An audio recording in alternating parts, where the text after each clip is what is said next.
Good morning, I'm Peter Milios from the Finance News Network. US shares surged on Friday, capping off their most successful week of 2024 as the market rebounded from a sharp decline earlier in August. The S&P 500 climbed 0.2%, while the Nasdaq Composite gained 0.21%. The Dow Jones Industrial Average added 96 points, or 0.24%. For the entire week, the S&P 500 saw a substantial increase of nearly 3.9%, its best performance since November 2023. The Nasdaq experienced an even more significant rise of 5.2%, and the Dow Jones advanced 2.9% for the week. All sectors saw growth on Friday, except for real estate, energy, and industrials. Financials was the top performer for the day, closing with a 0.6% increase. Technology stocks were the driving force behind last week's rally, with Nvidia leading the pack, surging over 18%. Apple and Microsoft also contributed to the positive momentum, with gains of approximately 4% and 3%, respectively.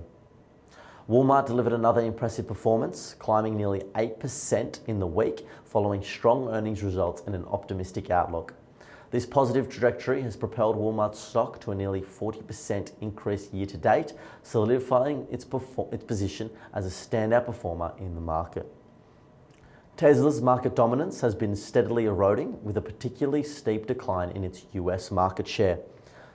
Since its peak of 77% in late 2019, Tesla's US volume share has plummeted to 48% in the first half of 2024.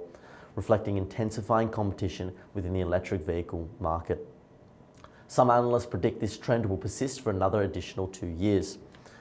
The recent market comeback has brought the S&P 500 within just 2% of its record high reached in mid-July. Positive economic data released last week, including stronger than expected retail sales and a decline in jobless claims, has helped to alleviate concerns about a potential recession. Furthermore, recent inflation figures have bolstered hopes for a soft landing scenario.